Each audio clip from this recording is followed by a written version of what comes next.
it is written, you find that our understanding keeps growing. Virgin birth comes into the text in the 9th decade in Matthew's writing. It's repeated in Mark and Luke's writing.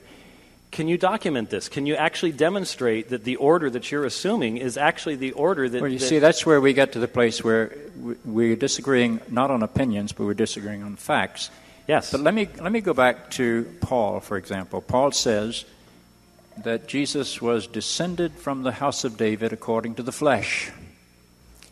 Mark doesn't have any virgin birth story in it, but Mark portrays the mother of Jesus in chapters 3 and 6 as thinking Jesus is out of his mind and she's going to put him away.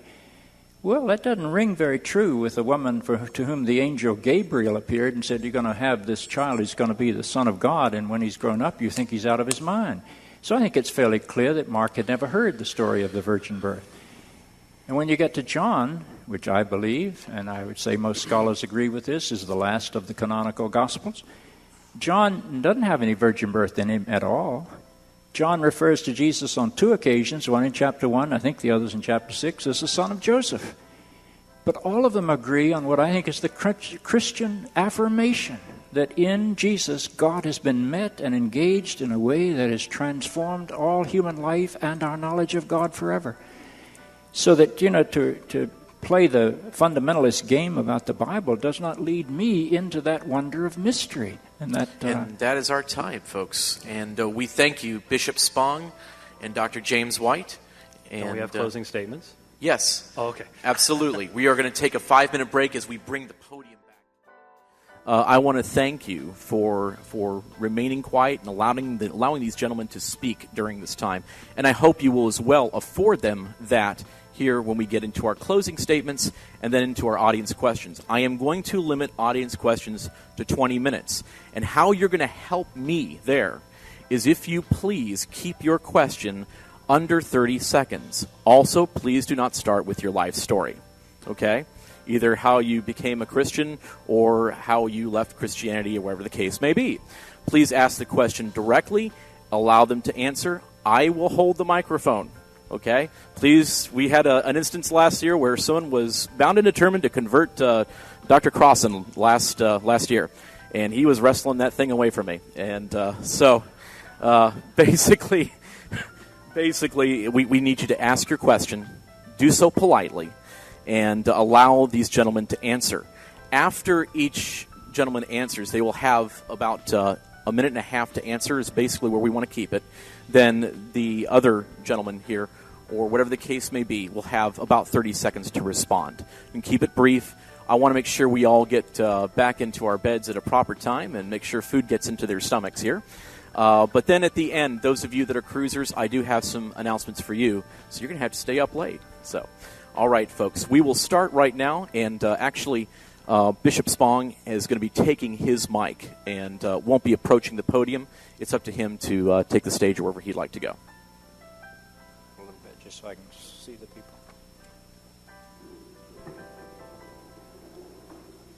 I've never really liked to stand behind podiums because I think it's a mighty fortress that protects you from people, and I don't ever want to act like I'm afraid of an audience because I think what we're doing is seeking the truth.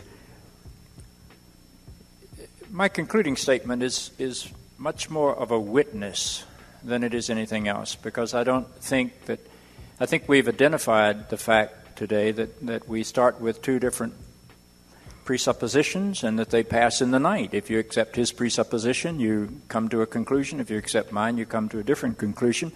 And I'm quite content to leave it to God to decide who's right and who's wrong, because I think human beings oftentimes are quite arrogant in the way that they say, I have the truth. So I'd like to sort of share with you how or some experiences I've had that have enabled me as a person born in a Southern fundamentalist evangelical tradition came to the place where I suspect that I am the point guard in my church's struggle to accept fully gay and lesbian people.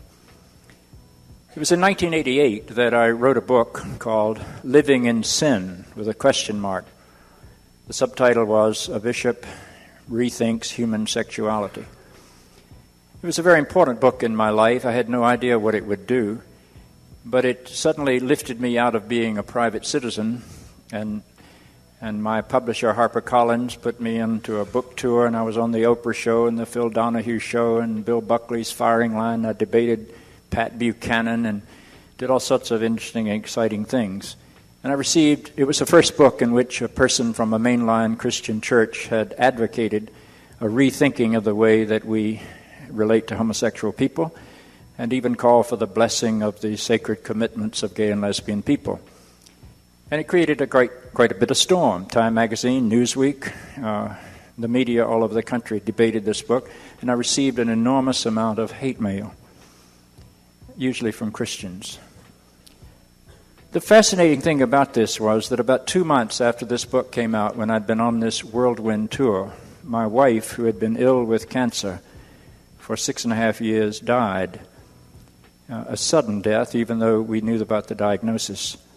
And so in the midst of this storm of public activity, I was also caught up in the deep emotional grief of having lost a wife of 37 years and the mother of my children.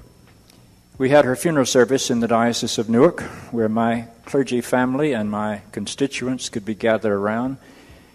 And then, because we had lived in Richmond and owned a burial plot in Richmond, we went back to Richmond to have the funeral, the burial service.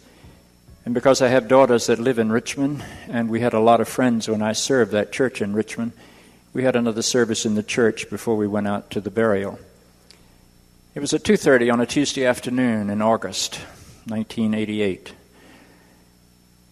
And I was sitting beside my wife's casket with my daughters and their husbands or their fiancés, as it was at that point, in the row with me to listen to the music that we had picked because it had been my wife's favorite.